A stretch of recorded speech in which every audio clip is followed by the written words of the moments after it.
Magandang oras po sa inyong lahat. Isang mapagpalang pagkakataon na naman ang binigay ng ating Panginoon upang tayo magsama-sama sa programang Oras ng Pag-aaral. Kami po ay nagagalak na kayo aming makasama muli sa ating pag-aaral ng mga ginintoang salita ng ating Panginoong Diyos. Binabati natin ang lahat ng ating mga tagapanood at tagapakinig dyan sa YouTube channel at Adventist World Radio 89.1 sa Luzon, sa Visayas at sa Mindanao. At mga taga-subaybay natin mula sa Bayang Dagat na nanonood sa atin palagi. Sa mga kapatid dyan sa Dumampot,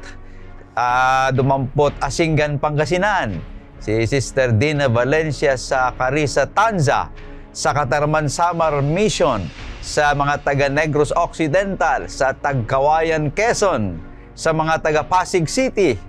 Sa mga Kapatalan Church sa Sinaloan, Laguna, sa Talisay, Cebu City, sa Metro Lucena District, sa Quezon, Palawan, sa Antipolo Hills, Dilasag, Aurora, Lipa SDA Church, Richmond Hill, Ontario, Canada, Mandaue City, Qatar, sa Lindale SDA Church, Melbourne, Australia, sa Europe, sa Dawson Creek, Canada, sa George, British Columbia, Canada, dyan sa San Jose City, Nueva Ecija, sa Baisa, Caloocan, sa Toronto, Canada, sa Cuenca Mountain View SDA Church, sa Paris, France, sa Borlan, Palawan, sa Buena Vista, Uson, Masbate, sa Paris, France, sa Don Carlos, Bukidnon, Mindanao, sa Porac, Pampanga, sa SDA Dayabarabasin, sa Santa Maria, Bulacan, sa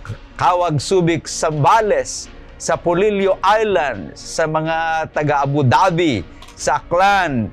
Magandang oras sa inyong lahat at pagpalain sana kayo ng ating Panginoong Diyos. At sa programang ito, sama-sama nating bubuksan ng salita ng ating Panginoon upang pag-aralan ng mga mahalagang aral tungkol sa ating pananampalataya at pamumuhay. At ang ating hangarin na hindi lamang kalaman, kundi mas malalim na pagkakilala at higit sa lahat sa pag-ibig at pangako ng ating Panginoong Diyos. At sa ating paglalakbay ng pag-aaral ngayong oras na ito, makakasama natin muli ang dalawang espesyal na panauhin na magbabahagi ng kanilang pananaw at paliwanag mula sa ating leksyon. Kasama natin muli si Pastor Marvin Diaz, ang Ministerial Secretary ng Northern Luzon, Philippine Union Mission. Kumusta ka muli, Pastor Marvin? Mabuti po, Pastor Jules, Pastor Ray. At binabati ko rin ang mga kapatid na nanonood at sumasabaybay sa programang ito. Da kayong Adad na Norte na yung bag-amin ng Aldario Kailian. At sana po sa ating pong pag-aaral, magbigay po ito ng pananaw sa libro ng Kolosas at maintindihan po natin kung ano ang gusto ng Panginoon upang maganap po natin ang kanyang kagustuhan sa ating buhay. Amen. At syempre, kasama din natin si Pastor Reluino Urbi, ang Sabbath School at Personal Ministries Director ng Southern Luzon, Philippine Union Mission. Kumusta ka ngayon, Pastor Ray? Magandang oras ng pag-aaral, Pastor Jules, Pastor Marvin. Isang kagalakan na patuloy na tayo nag-aaral sa salita ng Panginoon Diyos, napakainam. Sapagkat lumalago tayo ng hindi lang sa kaalaman, kundi sa karunungan. At lahat ng mga nalalaman natin ay ating isakabuhayan upang ito'y maging karunungan. At pagpapala tayo sa iba. Binabati ko ang mga taga-Catanduanes, yan yung mga nanonood dyan. At ganun din sa Marinduque, sa Palawan, at dyan sa San Pablo. Purihin ang Panginoon Diyos na patuloy kayong nag-aaral sa salita ng Panginoon Diyos. Ituturo itong 3 punto sa ating leksyon, sa ating pag-aaral ng leksyon, mga kapatid. Lalong-lalo na kayong mga naatasang magtuturo ng leksyon ngayong Sabado, darating na Sabado. Ito'y hiling namin na patuloy kayong pagpapalain ng Panginoon Diyos. Ang Panginoon ay hindi nagpapabaya. Ang kanyang Espiritu ay laging nariyan upang magbigay ng kasigasigan ng bawat isa sa atin. Amen. Tayo ay nasa unang trimestre pa rin sa 2026. sa ating pag-aaral na may pamagat, pinagkaisang langit at lupa, si Kristo sa Filipos at Colosas. Tunay na kamangha-mangha ang patuloy nating paglalakbay sa mas malalim na pagkaunawa ng mga banal na kasulatan. Ngayon tayo'y maganda at sabay-sabay nating simulan ang ating pag-aaral ng leksyon. At hinikayat ko lahat na ilabas ang inyong mga Biblia at sumunod sa ating pagbubulay-bulay ng mga ginintuang salita ng ating Panginoong Diyos. At upang tayo'y gabayan ng Espiritu Santo, tayo po muna ay manalangin. Nilin natin si Pastor Ray na pangunahan tayo sa panalangin. Panginoon Diyos, sapagkat kayo ang binubukalan ng buhay, karapat-dapat na kami ay dudulog sa inyo, sapagkat gayon na lamang ang iyong pagsinta sa amin at patuloy kayong umiibig at kami naman, Panginoon Diyos, ay nagsisikap na ang aming buhay ay nakalaan lang sa inyo. Sa pamamagitan ng iyong biyaya, kami ay katanggap-tanggap biyaya ng aming Panginoong Hesus. Sa aming pag-aaral sa oras na ito, nawa po ang karunungan ng langit sa pagitan ng inspirasyon at ministeryo ng Banal Espiritu ang aming maramdaman. Pagpapalain niyo ang bawat isa sa amin, Panginoon. Patawarin kami sa aming mga kasalanan. Ganon din po ang pagpapatawad namin sa mga nagkasala sa amin. Ito hiling namin sa pangalan ng aming Panginoong Hesus. Amen. Amen. Tayo ngayon ay nasa unang trimestre pa rin sa ating pag-aaral na may pamagat, pinagkaisa ang langit at lupa, si Kristo sa Filipos at Colosas. Tunay na kamangha-manghang patuloy nating paglalakbay sa mas malalim na pagkaunawa sa mga banal na kasulatan. Ngayon tayo maganda at sabay-sabay nating simulan ang ating pag-aaral ng leksyon. Kanya nga tinihikayat kong lahat na ilabas na ninyo ang inyong Biblia at tayo sabay-sabay sa pag-aaral ng ginintuang salita ng ating Panginoong Diyos. At tayo po ay nasa pang-11 na bahagi ng ating leksyon sa trimestring ito na may pamagat, Pamumuhay kasama si Kristo. Naway maging makabuluhan at mapagpalang ating pag-aaral habang ating sinusuri ang pang-11 na bahagi ng ating leksyon. At ang atang talatang sasauluhin ay matatagpuan sa Colosas 3:14. At higit sa lahat ng mga bagay na ito ay magbis kayo ng pag-ibig na siyang tali ng kaligtasan. Sa oras na ito, kaibigan, ay pag-usapan natin kung paano ang pagiging makalangit sa ating pag-isip ay nagdudulot ng tunay na pagbabago sa buhay. Karaniwang sinasabi, huwag masyadong makalangit, baka mawalan tayo ng silbi sa lupa. Totoo man ito, ngunit sinasabi ni Apostol Pablo sa Colosas 3:1 na kung puro lang tayong nakatuon sa lupa, wala rin tayong makakamtang pakinabang sa Diyos. Tila imposible. Pero sa mata ng tao, pero sa pananampalataya, ang makalangit na pag-iisip ang susi sa buhay kasama si Kristo. Kanya nga't samahan ninyo kaming ngayong oras na ito habang tatalakayin natin kung paano ang pamumuhay kasama si Kristo ay nagdudulot ng pagbabago ngayon at magpakailanman. At meron tayong 3 punto na mahalagang katotohanan sa ating leksyon na ating pag-aralan. At ito'y nag-uumpisa sa letter R. Una ay raised with Christ. Pangalawa ay removing the old life. At ang pangatlo ay renewed for Christ-like living. At ang 3 puntong ito ay papag-aralan natin na kasama natin ng 2 espesyal nating panauhin, si Pastor Marvin at si Pastor Ray. Pastor Marvin, ano itong leksyon natin tungkol sa unang punto na raised with Christ? Pastor Jules, Pastor Ray, at mga kaibigan na nanonood, nakikinig, maganda siguro pag idugtong lang natin yung mga pangyayari para masundan natin. Doon sa libro ng Pilipos na pinag-aralan natin dati, kasi nasa lesson 11 na tayo, ay si Paul, he's dealing with the practical life doon sa Pilipos. Ngayon, sa Colossus naman, dinidil niya yung mga doctrinal issues doon sa buhay ng mga taga-Colosas. At pag tingnan natin, yung Colossus, may 4 na chapter lang yan. Yung unang chapter, si Pablo ay kanyang pinakita sa mga kapatid sa Colosas na Christ supremacy, na siya ay in control in the creation and redemption. Yan, yun yung punto yun. Yung sa chapter 2 naman, na ating iniwan na, kasi yan ang pinag-aralan natin nung last, ay ito naman, yung mga mananampalataya doon sa Colosas ay, ang sinasabi ni Pablo, completeness.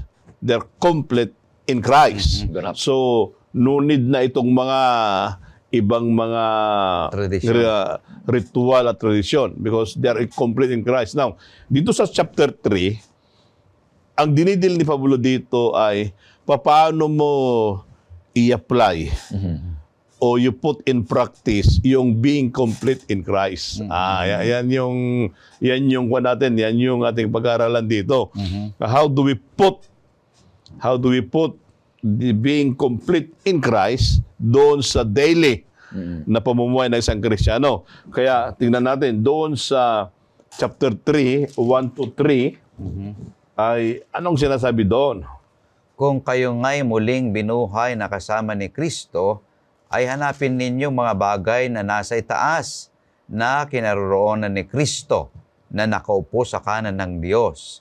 Ituon ninyo ang inyong pag-iisip sa mga bagay na nasa itaas, hindi sa mga bagay na nasa ibabaw ng lupa, sapagkat kayo'y namatay na at ang inyong buhay ay natatagong kasama ni Kristo sa Diyos. Yung unang salita, kung, sabi dyan sa English ay if. Yan. Kasi, pinagana natin, raised with Christ. If, kailan mo ba ginagamit yung salitang if? Kondisyon yan eh. Di ba palaging condition ito? Ang sabi ni Pablo, kung kayo nga, was raised with Christ, then, Binuhay. anong gagawin mo? Kasama. Anong gagawin mo? Ang sabi doon, hanapin mo. Tama ba yung ilang Tagalog ko? Seek. Hanapin ninyo. Hanapin ninyo yung makalangit. Then, hindi lang hanapin yung makalangit. Then, seek your mind. You focus your mind. Ang sabi ni Pablo, tingnan na po natin yung construction ni Pablo. Ginawa niya, if kayo ay raised with Christ, ano ang gagawin mo? You put the things above and your mind. Ang sinasabi doon, yung sa verse 2, yung mind.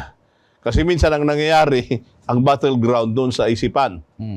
Kaya sabi yun, i-condition mo, para sinasabi ni Pablo in practical things, i-condition nyo nga yung inyong isipan. Di ba, yun yung kanyang sinasabi, na parang awan nyo, yung isip nyo, i-condition nyo. Ang sabi doon, anong i-condition?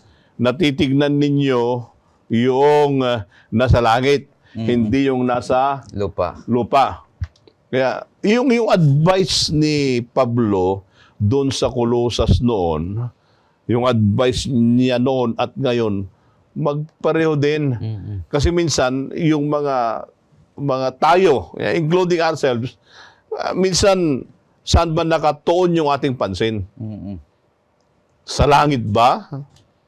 O sa lupa? Now, ito yung practical na application niyan eh. Sabado. Let's put the Sabado. Sabado. Saan ba nakatuon yung sa langit? O doon sa lupa? Pag nasa trabaho ka sa Sabado, wala ka doon sa Sabado. Sa trabaho yan, sa lupa. Sa trabaho ka, instead na nasa church ka, nagsasamba sa Panginoon, saan nakatuon yung pansin mo? Saan nakatuon yung attention mo? Sa lupa na. O sa lupa. Di ba? Mga practical things na mga pangyayari noon. Then in verse 3, ang sabi doon, for you died. Namatay kayo. And your life is hidden with Christ in God. Ibig sabihin yung pagkatao natin. Yung pagkatao mo, namatay na yon. Sabi ni Pablo, yung pagkatao mo, namatay na yan. You are already raised into a new life. bagong buhay ka na, sabi ni Pablo. Bagong buhay ka na. Bakit pa yung mindset mo ay nasa lupa pa lang? Nasusundan niyo pa mga kapatid yung argument ni Pablo dito sa libro ng Colosas. Kaya doon sa verse 4, basahin ko sa verse 4. Ang sabi doon, when Christ, who is your life, maganda no ba sa pagkatagalog doon sa verse 4? Kapag si Kristo na inyong buhay ay nahayag. Pag si Kristo ay inyong buhay. Hindi niya sinabi niya, pag si Marvin ang iyong buhay. Hindi niya sinabi, si Julius ang iyong buhay, si Ray. Hindi niya sinabi yun. Ang sinabi ni Pablo, yung buhay mo, si Kristo na. Di ba na? Pag si Kristo na ang buhay mo, yung isip mo, wala na doon dito sa lupa, nasa langit na. O kaya minsan, ang doon sa verse 2, set your mind. Ang tanong doon, nasaan ba yung ating isip? Nasaan ba yung buhay mo? O kaya sabi ni Pablo doon sa verse 4, si Kristo na ang buhay mo. Pag si Kristo na ang buhay mo, pati yung pag-isip mo, nakatuon na doon sa langit, hindi sa lupa. Yun ang sinasabi ng ating pagkaya sabi doon sa ating unang outline, you are now raised with Christ. So raise your mind, your focus in heaven. Amen. Napakaganda nito Kina-challenge tayo. Hinahamon tayo mga kapatid na maging hindi sana kondisyon ito. Bagay, meron naman tayong pagpipilian talaga para ang ating isipan ay mayroong kalayaang pumili kung ano talaga ang gusto natin. Sinasabi na dito mga kapatid sa ating buhay na tayo'y muling binuhay. Kung ikaw ay totoong muling binuhay, tayo ay muling binuhay kasama si Kristo, ay nabubuhay na tayo kasama ni Kristo, kagaya ni Kristo, mga kapatid. Ang taong nabubuhay kasama at kagaya ni Kristo, hindi ka magiging mabuhay na kagaya ni Kristo kung hindi ka muna magiging mabuhay kasama. So, kasama ka muna ni Kristo para magiging kagaya ka ni Kristo, mga kapatid. At kung sino mang tayo, kung totoong tayo'y nabubuhay kagaya ni Kristo, una, yung kasalanan ay hindi na makapangyarihan sa buhay. Hindi na ito nasusunod sa buhay natin, mga kapatid. Yung isipan natin ay nandoon na sa langit sapagkat si Kristo, sabi niya sa susunod ay nasa kanang kamay na ng ating Panginoon Diyos. So mas higit yung hangad natin na nabubuhay na kasama si Kristo dahil si Kristo na ay nandun sa langit na, mga kapatid. The more we crave to live like Christ, kasi si Kristo ay nasa langit na, mga kapatid. Pangalawa dito, ang kasalanan ay wala na kapangyarihan para siya yung mag-lead sa buhay natin. Ang pangatlo, hindi na tayo alipin ng kasalanan, kundi tayo ay laging laya na, mga kapatid. Meron na tayong kusang matibay na desisyon na sumunod kay Kristo. Kasi yung nabubuhay na raised o kaya nabuhay kasama si Kristo ay si Kristo ang nasusunod sa buhay natin. Sa totoo lang, madaling masabi na tayo'y nabubuhay kay Kristo. Pero hindi naman natin sinusunod yung kanyang kautusan. Hindi naman natin sinusunod ang kanyang kalooban. Lagi naman ang ating minsan ay, ang ating isip, mga kapatid, ang ating desisyon ay sa atin lang. Lagi kong sinasabi ito, mga kapatid. Ito yung gusto-gusto mong kataga.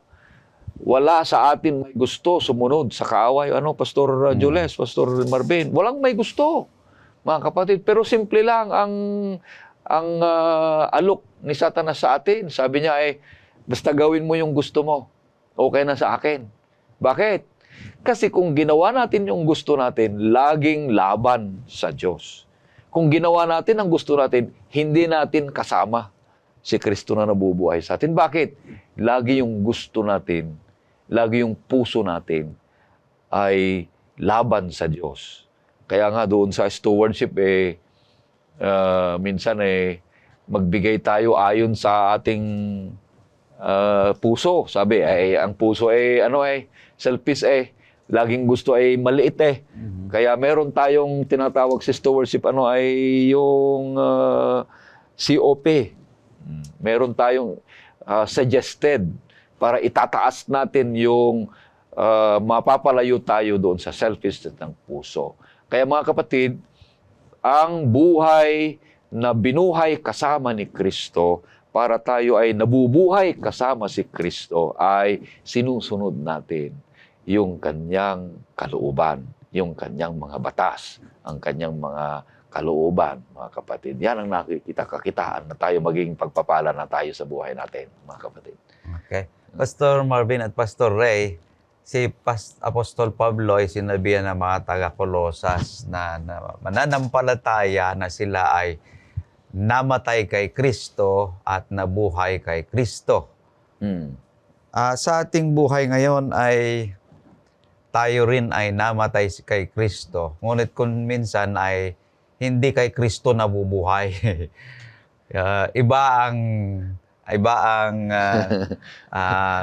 Direksyon ng isip. direksyon ng ating pamumuhay. Kanya sinasabihan niya sila na set your minds on things above. Yung nakita ko dito na dalawang salita ay striving and concentrating. Yun yung dapat na gawin ng isang tao. Kung minsan kasi nakatuon pa rin tayo sa mga bagay na nakikita dito sa lupa. Nakatuon tayo doon sa mga bagay na temporal, hindi yung eternal. Ngunit sinasabihan ni Apostol Pablo ang mga taga-Kolosas, at ganun din tayo bilang isang nananampalataya, na kapag tayo ay namatay kay Kristo at nabuhay kay Kristo na kasama niya, ang ating pamumuhay, yung pattern ng ating life ay dominated by heavenly things, hindi na yung mga bagay na nandito sa malupa. Pero napakahirap naman yata yun, Pastor Marvin at Pastor Ray, kasi yung normal na kung saan nakikita ng tao, yun yung mas lalong nakikita rin sa buhay niya. Hindi yung mga bagay na hindi niya pa nakikita. Kanya sa Ilocano sabi, kung minsan jakpati, jakkita. Kasi yung mga bagay na nakikita niya, yun yung dominated sa kanyang buhay. Pero sinasabihan tayo na dahil tayo binuhay ng ating Panginoong Hesukristo, kasama ng ating Panginoong Hesukristo, concentrate your minds on heavenly things. Set your minds on the things above. So, napakalaga yung ating unang punto nating nakita, mga minamahal na mga kapatid. Race with Christ. Pangalawa, tayo ay tutungo sa pangalawang punto, removing the old life. Paano natin tanggalin ang buhay na nakaraan, Pastor Marvin at Pastor Ray? Pag tignan natin, Pastor Joel at Pastor Ray, kanina, doon sa verse 1, nag-umpisa ng if. Conditional. If you are raised, yan yung kondisyon niya. Now, dito sa verse 5, anong sabi diyan? Patayin ninyo ang anumang makalupa na nasa inyo.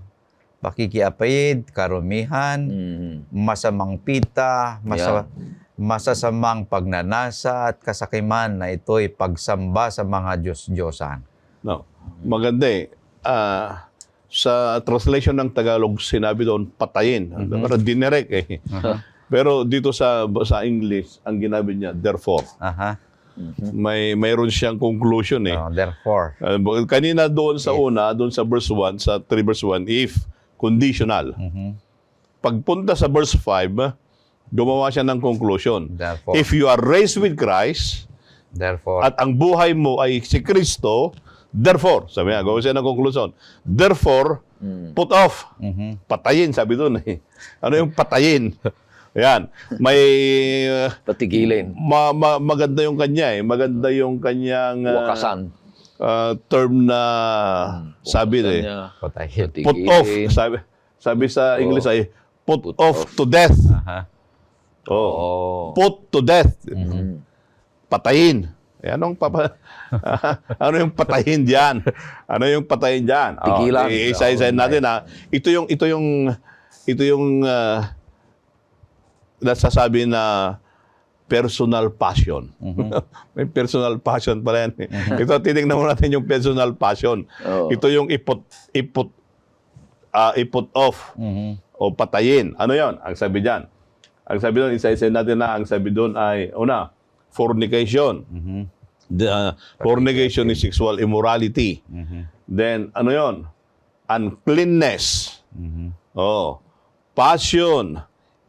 Evil desires. Ano pang nandyan diyan? Kasakiman. Covetousness. Yung covetousness. You covet, then, which is idolatry. Ito yung patayin. Ito yung personal passion ng isang tao.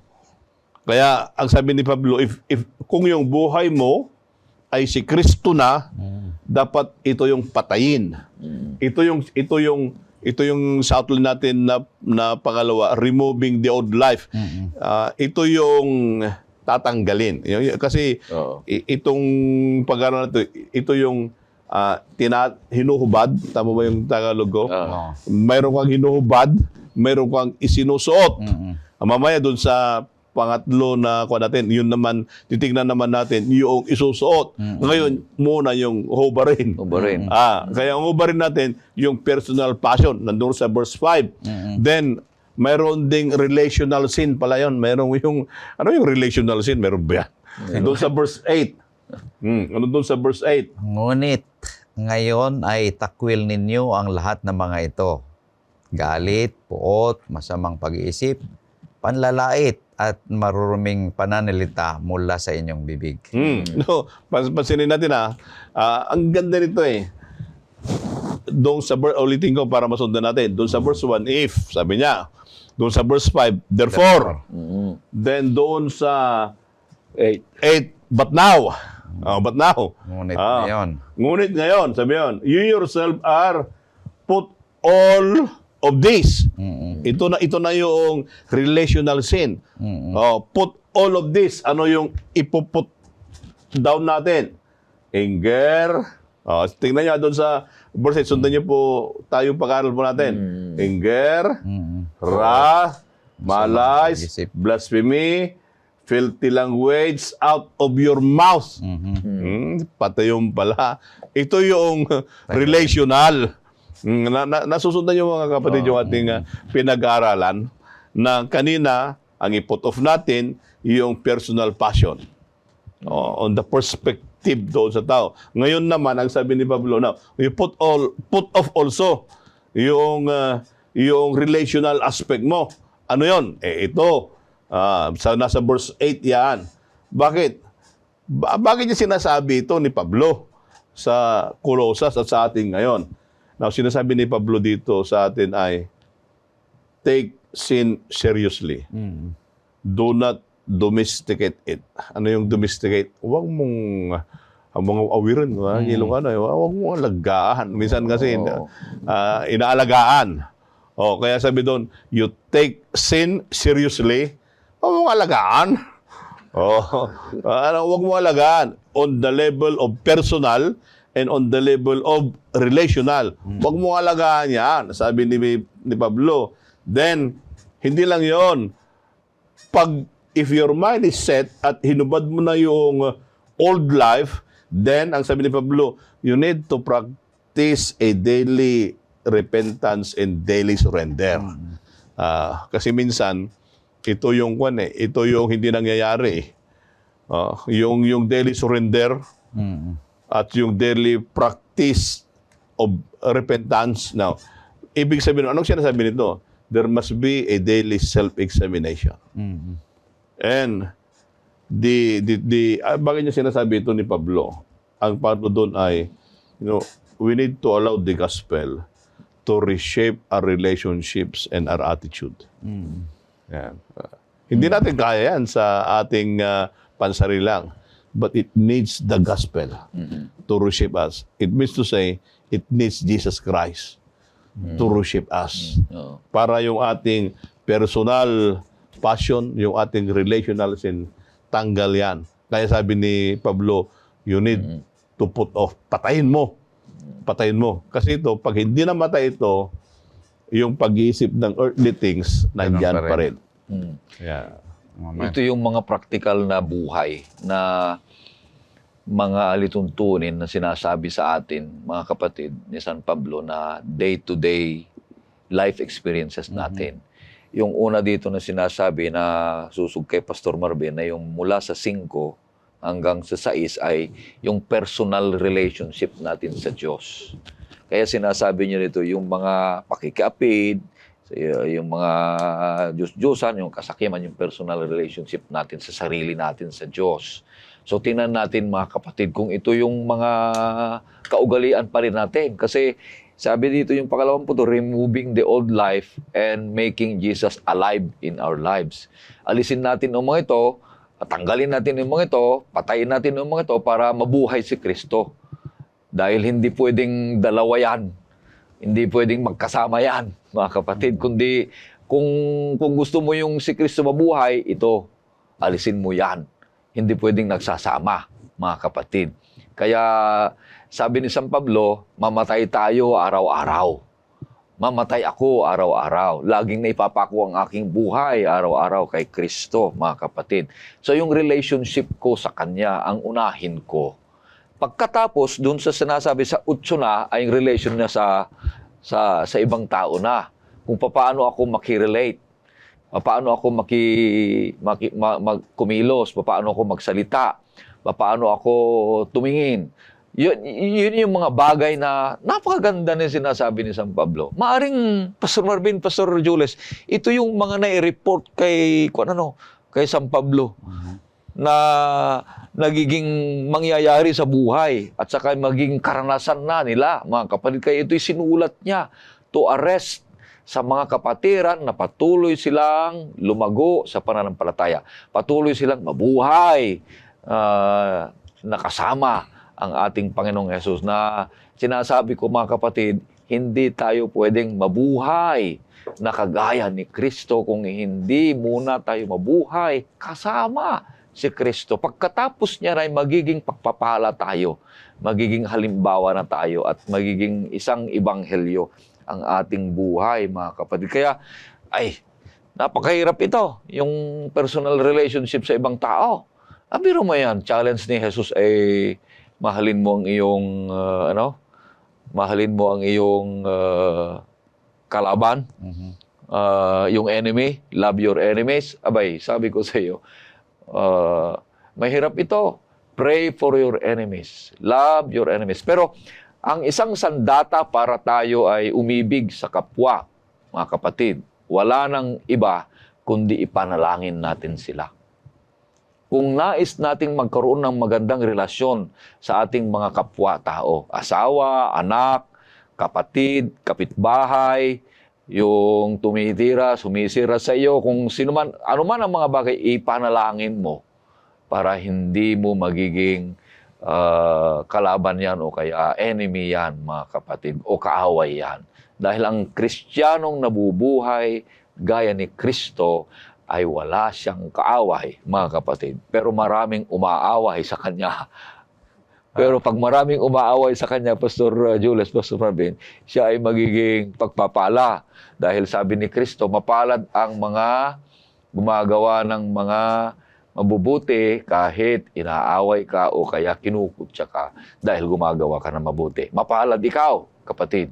So, yung everyday life mo ay kakitaan ka ng buhay ng ating Panginoong Jesus, kagaya ng pag-iwas ng mga ito.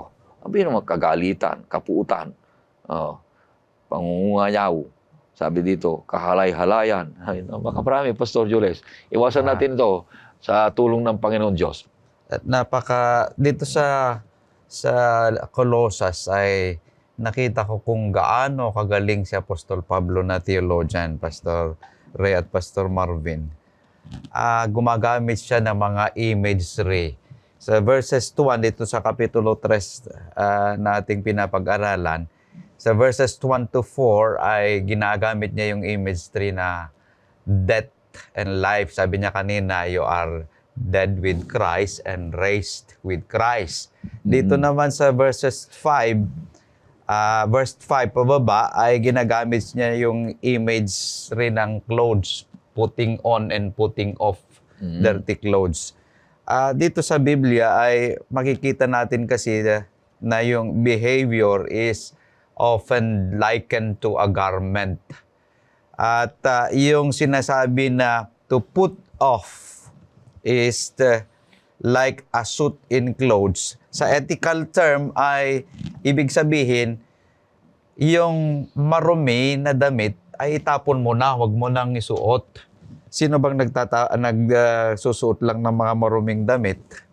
Di ba yung mga may baltik sa isipan na sinusuot yung mga maruming damit? Ito yung binabanggit dito. Kapag maruming damit na, ay tapon mo na. Yung mga maruming damit, kanya sinasabi ng Apostol Pablo, cast it off. Put off the dirty clothes. Yung binanggit na kanina ni Pastor Malvin at ni Pastor Ray, na kung saan itong mga bagay na nagpapahina sa ating pananampalataya sa ating Panginoong Diyos. Pero yung tao na naligo kasi, pag sinuot niya yung marumi, yung dati na damit, ay mabaho pa rin kahit na naligo. Kanya kailangan na iba na yung isuot mo. So tayo tutungon na dito sa pangatlo, renewed for Christ living. Pastor Marvin at Pastor Ray, ano itong sinasabi natin dito? Pag titingnan natin ito, yung renewed, yung tapos na, di ba? It's already past tense. Now, tingnan natin yung putting off at saka putting in. Putting off, putting on pala. Ayan. Ito po ay nandun po sa Colossians 3, 9 and 10. Tingnan niya. Huwag kayong magsinungaling sa isa't isa, yamang hinubad na ninyo ang dating pagkatao, pati ang mga gawa nito. At kayo'y nagbihis na ng bagong pagkatao, na binabago sa kaalaman ayon sa larawan ng lumalang sa Kanya. Yeah. Ito yung image na sinasabi mo kanina, Pastor Jules, ano? Yung putting off the old man. Yung old man, ito yung may personal passion at saka relational sin. Na binabanggit natin kanina sa verse 5 at saka verse 8. Ito yung tatanggalin. Pagkatapos niya, nang sabi ni Pablo, isuot mo yung bagong pagkatao. Kaya doon sa verse 10, put on the new man. Pansinin po ninyo yung ating pag-aaral. Napakaganda eh. Doon sa verse 9, you put off the old man. Yung lumang kasi yung old man, ang focus nito ay earthly things. Yung new man, Heavenly ang things. focus niya, heavenly things. Ganun lang kasimple yun na sa ating pag-aaral. Ngunit may mga, ano ba yung karakter ng new man? Yun din ang ating babaybayin ulit. Kanina, in-enumerate ni Pablo yung mga ugali ng old man. Ngayon, in-enumerate naman ni Pablo ngayon kung ano naman yung karakter ng new man. Ito ay masusumpungan sa 12 hanggang 17 ng chapter 3. Okay. Yan, nandyan. Mamaya, basahin ni Pastor Jules tapos babaybayin natin isa-isa yung karakter ng new man. Bilang mga hinirang ng Diyos, mga banal at minamahal, magbihis kayo ng kahabagan, ng kabaitan, ng kababaang loob, ng kaamuan at ng katiyagaan. Pagtiisan ninyo ang isa't isa at kung ang sino man ay may reklamo laban sa kanino man, magpatawaran kayo sa isa't isa. Kung paano pinatawad kayo ng Panginoon, ay gayon din naman ninyong gawin. At higit sa lahat ng mga bagay na ito ay magbihis kayo ng pag-ibig na siyang tali ng kasakdalan. At maghari sa inyong puso ang kapayapaan ni Kristo na doon ay tinawag din naman kayo sa isang katawan at kayo'y maging mapagpasalamat. manirahan nawang sagana sa inyong salita ni Kristo, ayon sa lahat ng karunungan, magturo at magpaalalahanan kayo sa isa't isa sa pamagitan ng mga salmo at ng mga himno at mga witing espiritual na umaawit na may pasasalamat sa Diyos sa inyong mga puso. At anumang inyong ginagawa sa salita o sa gawa, gawin ninyong lahat sa pangalan ng Panginoong Yesus na nagpapasalamat kayo sa Diyos Ama sa pamagitan niya. Ito yung karakter ng Newman. Kanina, pagpansinin natin, ulitin ko para masundan po natin. Pag sabi ni Pablo, you are raised up. If you are raised up, then di ba gumamit kanina, sabi natin kanina, doon sa verse 5, gumamit ng therefore. Dito sa verse 12, gumamit ulit ng conclusion. Ano yung conclusion ni Pablo? Yung conclusion niya doon sa Newman. Kaya ano ngayon ang karakter ng Newman? Pag-isahin po natin para masundan po natin. Doon sa una ay, ang sabi doon, ang una na nakita po natin ay tender mercies. Ano ba sa Tagalog yung tender mercies na yan? Doon sa verse 12. Kahabagan. Mayroon kang kabagan, tender mercies, sabi niya, kindness. Kabaitan. Dapat mabait pala yun. Ayan, paano yung hindi mabait na Kristiyano? then ang sabi doon ay humility. Mayroong pagbabang loob, meekness, long-suffering. Nandiyan, naka-enumerate dyan. Then, bearing with one another burden, forgiving one another. Ayun pala yun. Pag Newman ikaw, marunong kang magpatawad at humingi ng tawad. Tama. Hindi yung hanggang sa libingan ay dala-dala mo yung sama ng loob. Di wala yun. Kaya ito yung Newman maganda. Then, ano pang sabi doon? Doon sa verse 14, ang sabi doon, put on love. Ibigis mo rin para yung pag-ibig din. Kung may pag-ibig ka, siyempre marunong kang magpatawad. Hindi yung kapwa mo magkapatid kayo sa laman, magkapatid kayo sa church, sa pananampalataya. Minsan, nag-aaway, pumupunta ba doon, nagdidimandahan. Ano ba yan? Ay, ibig sabihin noon, yung old man, yun pala nang nag-ahari. Then, ano pa? Doon sa verse 15, ang sabi doon, let the peace of God rule in your hearts. Yung pala, pati yung kapayapaan ng Panginoon, siya yung mga siwa sa ating mga puso.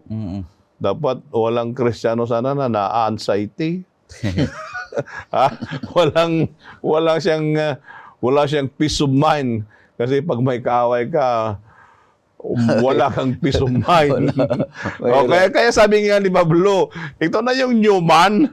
Kasi minsan, ayaw nating tanggalin yung old man. Diba? Kaya sabi ni Pablo, hindi. Ito. Then, ano pang sunod doon? Doon sa verse 16, ang sabi doon, let the word of Christ dwell in you richly. Ano yon? The word of Christ, yung banal na salita, itong banal na salita, anong mangyari sa dwell?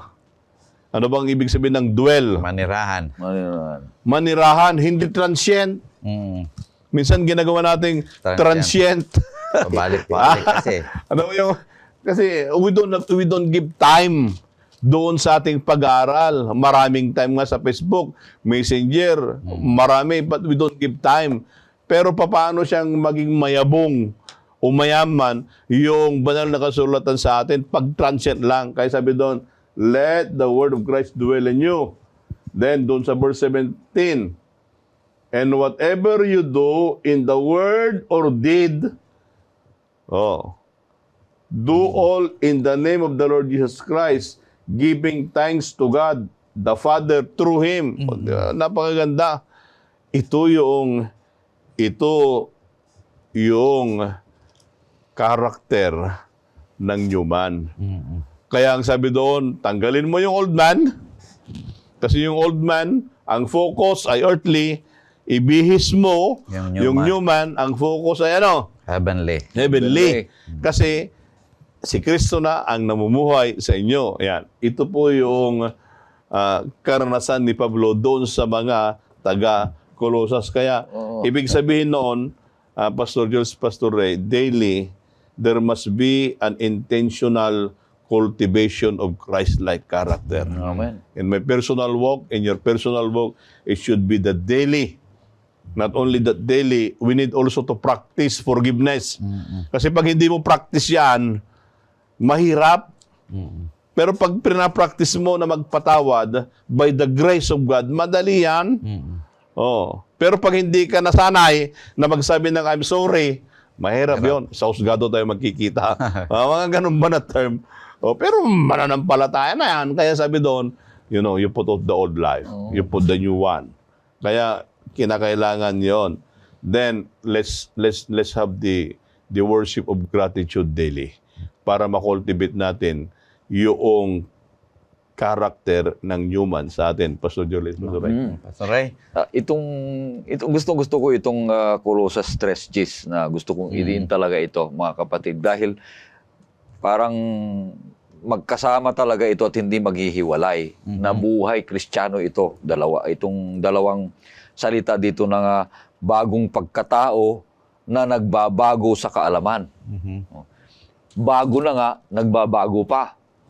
Yung salitang bago dito sa Grego ay new in time. May mga gamit tayong luma, pero pag ginamit mo sa iyo ngayon, bagong gamit mo pero luma yun. Ano? Hindi sana ganun ang buhay natin, mga kapatid. Bago ngayon ang gamit mo. Ako ngayon, nung tinanggap ko si Kristo, bago ako sa Kanya. So kung bago ako sa Kanya, put off. Bago nga eh. Hindi dati. Mga kapatid, bago ka kay Kristo Jesus. Mga kapatid, ngayon, dahil bago ka kay Kristo Jesus, para hindi ka manatiling ganun ang iyong sitwasyon, kailangang laging bago. Kaya sinabi dito na nagbabago. Di ba sabi niya? Paano ka nagbabago? Renewed. Ang salita dito ay yung sinasabi niya ay kainos. Ibig sabihin, patuloy yung quality mo. Yung quality mo, anong bago ka, bagong quality. Ngayon, patuloy yung quality mo. Nagbabago yan. Laging tumataas. Kumikinang. Lagong yung quality mo bilang isang Kristiyano kay Kristo ay patuloy na hindi kumukupas, kundi laging bago ang quality mo sa ating Panginoong Hesus, mga kapatid. Laging nababago. Paano? Yung Pilipos 3:10, paano? Paano ka laging nagkakaroon ng pagbabago sa buhay? Pakibasa nga, Pastor. Pilipos 3:10, sabi diyan, yung unang salita, sabi niya. At kayo'y nagbihis na ng bagong pagkatao na binago sa kalaman ayon sa larawan ng lumalang sa Kanya. So, tayo ay patuloy na nagbabago at hindi tayo nanatili sa isang luma, kundi yung quality natin ay patuloy na yung consistent, mga kapatid, sa pamagitan ng kaalaman. Yun. So, habang dumadami ang iyong kaalaman, ikaw ay patuloy na kumikinang at iyong quality ay hindi kumukupas sa harapan ng Panginoon Diyos. Kaya gusto niyang new at renew yung buhay natin sa ating Panginoong Hesus, kapatid. Alam natin na we are formed by God, sabi nga eh. But we are deformed by sin. But when Christ came, we are transformed into His likeness. Mga kapatid, saan yan matatagpuan? Na patuloy, paano tayo ma-transform? Paano tayo ma-renew, mga kapatid? Ay doon sa Roma 12, versikulo 2. Ano sinasabi niyo doon, Pastor? Roma 12, versikulo 2. Para tayo ay palaging ma-renew at ma-transform ang ating buhay, mga kapatid.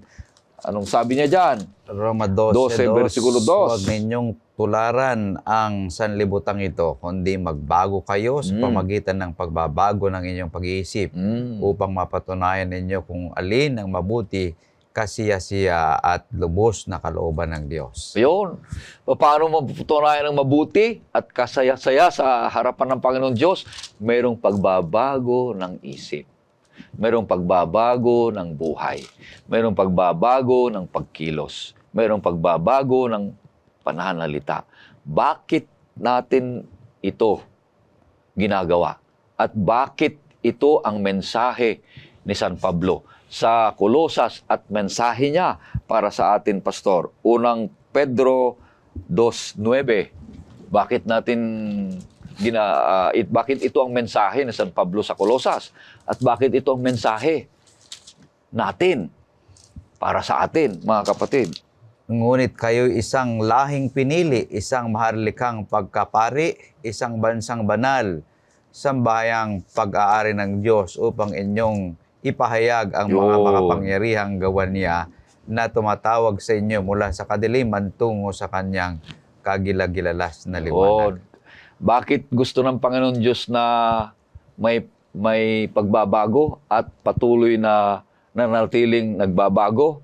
Mga kapatid, ang buhay natin kagaya ni Kristo upang tayo'y magiging pagpapala sa iba. At ang resulta nito ay magkakaroon ng kapayapaan ang bawat isa na tumatanggap ng salita at ebanghelyo kay Kristo Jesus. Mga kapatid. Napakaganda yung ating naging pag-aaral mula sa 3 punto na ating napag-aralan. Race with Christ, removing the old life and renewed for Christ-like living.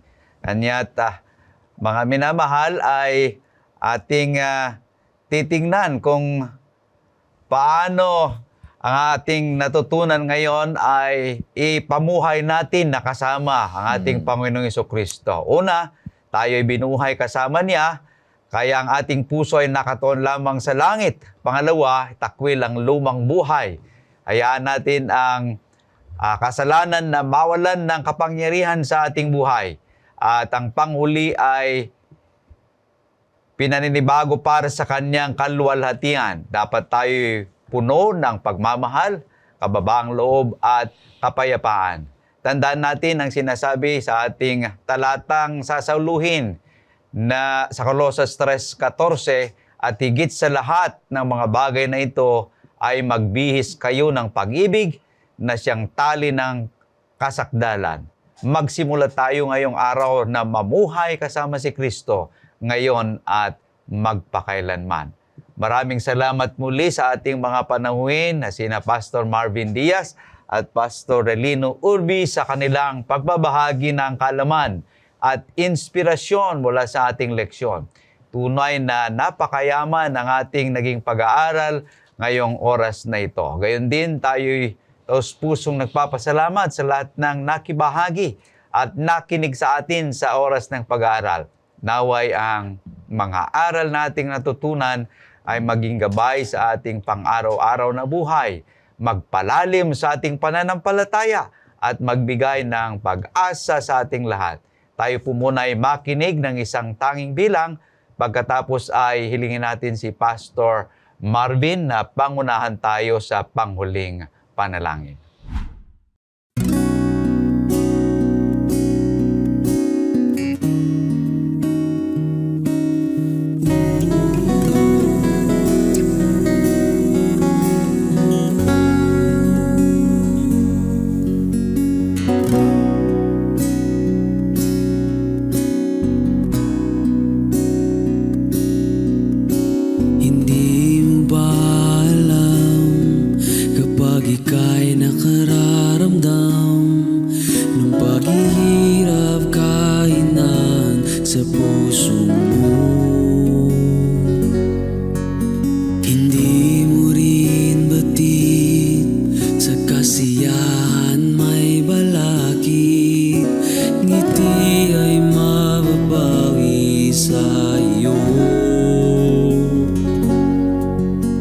Asahan mong ligaya ang iyong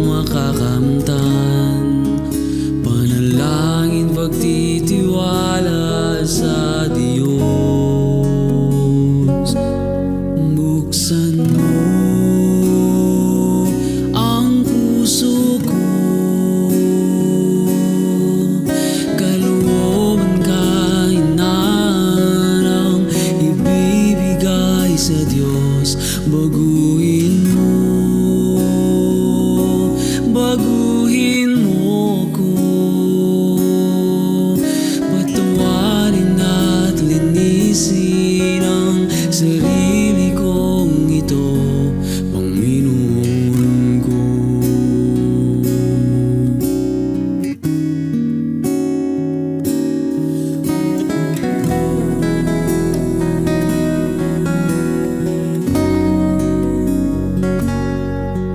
Nalalaman ba natin, iba na ang ating aring, ngunit pagmamahal ay nakatuon lamang sa'yo. Buksan mo ang puso ko, kalooban kahinaan ibibigay sa Diyos. Baguhin mo, baguhin mo ko, patawarin at linisin ang sarili kong ito, Panginoon ko. Huwag kang mag-alala, may nagmamahal sa'yo, basta't buksan mo lang iyong puso.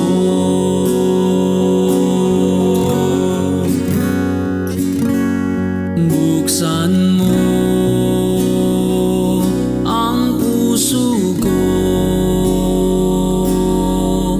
kalooban kahinaan ibibigay sa Diyos. Baguhin mo, baguhin mo ko, ipagpatawan mo ang sarili ko dahil sa kasalanan ko, patawarin at linisin ang sarili kong ito,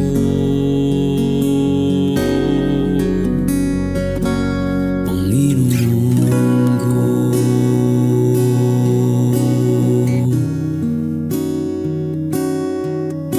Patawarin at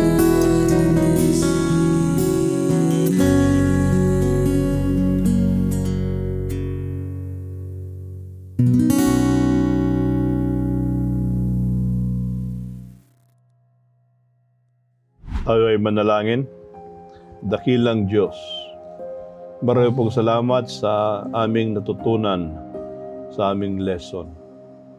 Na pag kami po ay na kay Kristo, yung aming pong pag-uugali na luma, dapat po ay matanggal sa amin. Hindi po namin kaya ito sa pansarili namin na gawa, bagkus ang biyaya ninyo ang siyang magbago po sa amin. At aming pong ibihis ang bagong tao na kung saan ang karakter ng aming Panginoong Hesus ang siyang makita po sa amin. Panginoon, tulungan niyo po kami upang sa ganon mamuhay kami ng aming focus ay heavenly things. Maraming pong salamat sa pagdinig sa aming panalangin sa pangalan ni Jesus. Amen. Amen. Huwag po ninyong kalimutang muli tayo magsama-sama sa susunod na edisyon ng Oras ng Pag-aaral. Hanggang sa muli, ako po ang inyong kapatid, Pastor Jules Bermudez. Naway ang biyaya at kapayapaan ng ating Panginoong Diyos ay suma sa ating lahat.